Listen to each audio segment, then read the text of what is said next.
पसीने की कमाई। प्रेरक कहानी। एक नगर में एक गरीब ब्राह्मण अपनी पत्नी के साथ रहता था। वह भिक्षा मांगकर अपना जीवन गुजारता और भगवान की पूजा में लगा रहता था। वह उतना ही भिक्षा मांगता जिससे उसके और उसके परिवार का पेट भर सके। उस नगर का राजा बहुत धनवान और ब्राह्मणों का आदर करने वाला था। राजा किसी भी ब्राह्मण को अपने महल से खाली हाथ नहीं जाने देता था। दूर दूर से ब्राह्मण राजा के पास आते और मुंह मांगा दान लेकर आशीर्वाद देते हुए चले जाते। एक दिन ब्राह्मण की पत्नी ने ब्राह्मण से कहा कि दूर दूर के ब्राह्मण राजा से मनचाहा दान लेकर चले जाते हैं और तुम यहाँ के यहाँ एक दिन भी राजा के पास नहीं गए। जन्म भर कंगाली कहाँ तक झेलूं। आज तुम जाओ और राजा से कुछ मांग कर लाओ। ब्राह्मण ने अपनी पत्नी को समझाते हुए कहा, तू तो बाबरी है, हमें धन की क्या ज़रूरत, हमें इतना तो मिल ही जाता है जिससे हम अपना पेट भर सके। और राजा का धन अच्छा नहीं होता, वह हमें नहीं लेना चाहिए। ब्राह्मण की पत्नी जिद पर अड़ गई और बोली, मैं तुम्हारी एक भी बात सुनने वाली नहीं हूँ। कब तक हम कंगाली में जीते रहेंगे। तुम तो रोज माला लेकर बैठ जाते हो। अपने बच्चों को क्या खिलाए और क्या पहनाए। जब बच्चे दूसरे बच्चों को पहनते ओढ़ते और खाते पीते देखते हैं तो उनका मन भी ललचाता है। आज तुम राजा के पास जाओ, राजा बहुत भला व्यक्ति है, वह हमें जरूर मुंह मांगा धन देगा। मजबूर होकर ब्राह्मण राजा के महल की ओर चल दिया, पर राजा उस समय महल में नहीं था। ब्राह्मण को वापसी लौटना पड़ा। दूसरे दिन ब्राह्मण की पत्नी ने ब्राह्मण को फिर से महल भेजा, परंतु राजा फिर से महल में नहीं मिला। तीसरे दिन राजा महल में मिल गया और उसने ब्राह्मण का स्वागत किया और उसे आसन पर बैठाया और 2 दिन न मिल पाने के लिए क्षमा भी मांगी। राजा ने कहा, मैं आपकी क्या सेवा कर सकता हूँ। ब्राह्मण ने कहा, जो मैं मांगूँ वह आप दे सकेंगे। राजा ने कहा, हाँ हाँ कहिए, मैं आपकी क्या सेवा कर सकता हूँ। ब्राह्मण ने निवेदन किया, महाराज मैं कुछ और नहीं चाहता, बस आप मुझे अपने पसीने की कमाई से 4 पैसे दान में दे दीजिए। ब्राह्मण की बात सुनकर राजा चौंक गया और सोचने लगा, खजाने में बहुत सारा धन पड़ा है पर मेरी मेहनत की एक कौड़ी भी नहीं है। राजा ने ब्राह्मण से कहा, आप मुझे एक दिन का समय दे, मैं कल आपको आपका मुंह मांगा दान दे दूंगा। ब्राह्मण को जब खाली हाथ देखा तो पत्नी बोली, क्या हुआ, राजा ने कुछ नहीं दिया। ब्राह्मण बोला, राजा ने कल देने के लिए कहा है। ब्राह्मण की पत्नी सोचने लगी, शायद इन्होंने बहुत सारा धन मांगा होगा और राजा को इसकी व्यवस्था करने में समय लग रहा होगा, इसलिए कल बुलाया है। दूसरी ओर राजा ने अपनी राजसी कपड़े बदलकर फटे पुराने कपड़े पहने और मजदूर जैसा भेष बना लिया। जब राजा की पत्नी ने देखा और कारण पूछा तो राजा ने सब कुछ बताया। रानी बोली, मैं भी आपके साथ चलूंगी। राजा के हाँ कहने पर रानी भी पुरानी साड़ी पहनकर आ गई। इस प्रकार राजा रानी मजदूरी की तलाश में शहर निकल गए। लोहारों के मोहल्ले में जाकर राजा ने आवाज़ लगाई, किसी को मजदूर चाहिए। मजदूर आखिर एक लोहार ने उन्हें बुला लिया जो पहिए पर हाल चढ़ने के तैयार कर रहा था। उसने राजा से कहा, देखो तुम्हें पहले खालात धोखनी पड़ेगी और जब आग आ जाए उसके बाद गन पीटना होगा। फिर रानी की ओर देखकर कहा, तुम्हें कुएं से पानी लेकर हौदी भरनी होगी और कोयले वाले घर से कोयला लेकर भट्टी में डालना होगा। तुम दोनों को दिन भर में 2-2 आने मिलेंगे। अगर काम पसंद हो तो बोलो, नहीं आपका अपना रास्ता नापो। राजा रानी लोहार के बताए काम को करने लगे। राजा खलात धोखने लगा पर उससे काम ठीक से नहीं हो पा रहा था। लोहार नाराज होकर राजा को ठीक से काम करने के लिए कहता। राजा जैसे तैसे अपना काम करने लगा। रानी भी कुएं से पानी भरकर लाने लगी। रानी के हाथ में फफोले पड़ गए।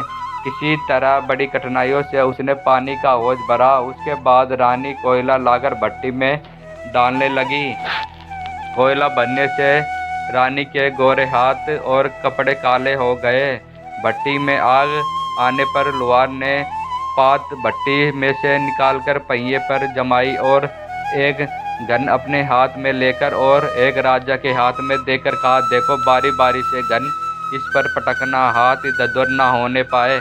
राजा जोर जोर से गन पटकने लगा लेकिन उसका निशाना ठीक नहीं बैठता। कभी गन हाल पर गिरता तो कभी पहिए पर। मजदूरों का यह हाल देखकर लोहारन बड़बड़ाती हुई आई और लोहार से कहने लगी, तुमने कहाँ से यह नौखिए मजदूर काम पर लगाए हैं? इनमें काम नहीं होगा, यह सस्ते मजदूर तुम्हारे सब काम बिगाड़ देंगे। राजा रानी उन दोनों की फटकार सुनते सुनते अपना काम मन लगाकर करते रहे। गन पटकते पटकते राजा का शरीर पसीने से तर हो गया और जोर जोर से सांस चलने लगी।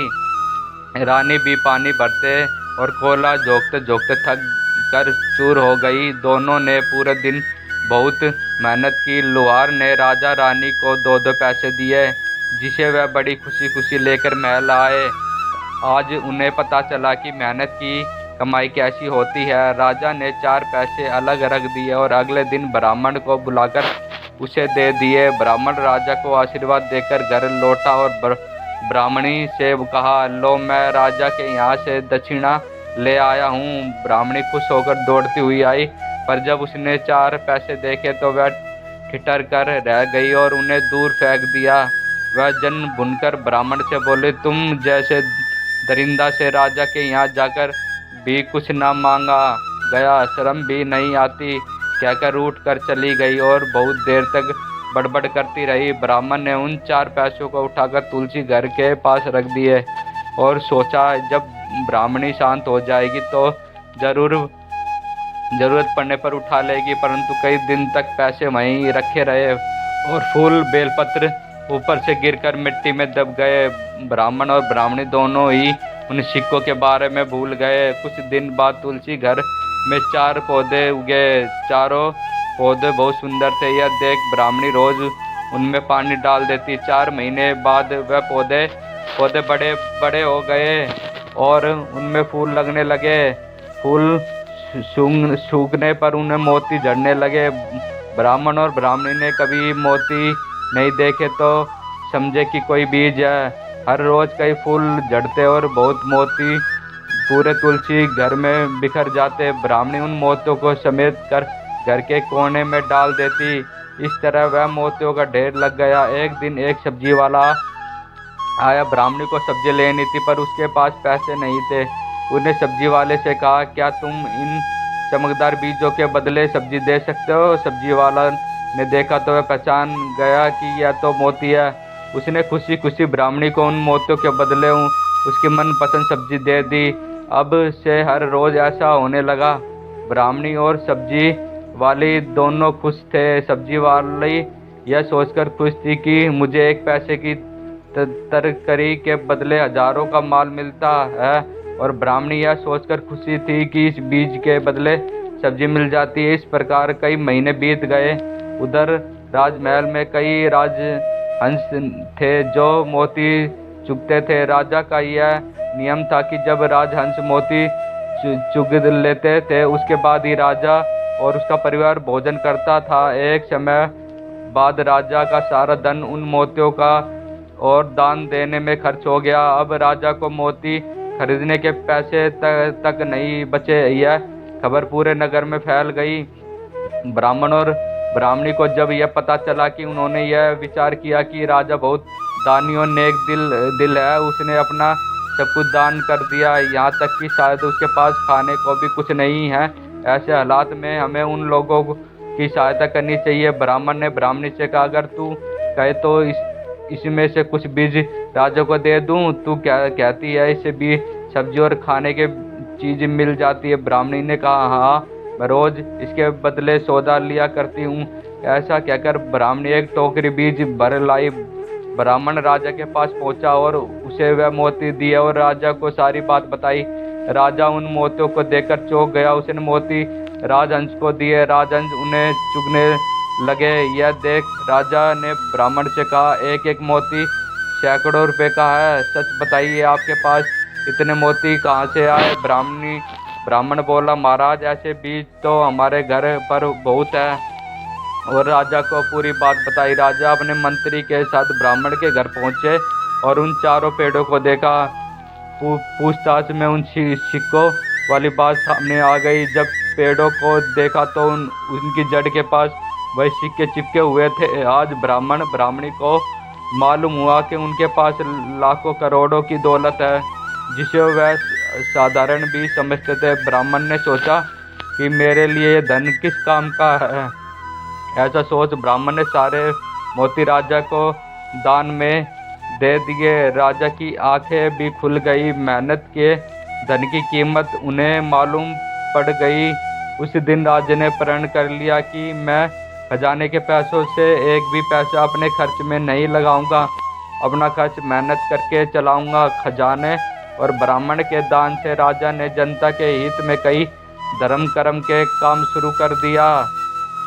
जैसे ब्राह्मण और राजा ने धर्म का पालन किया, भगवान करे सब ऐसा ही करें।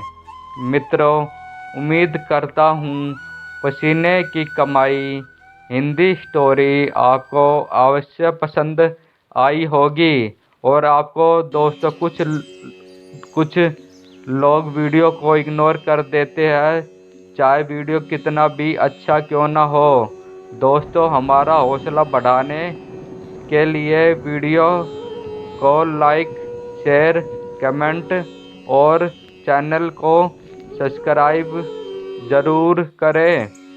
धन्यवाद। आपका दिन शुभमय हो।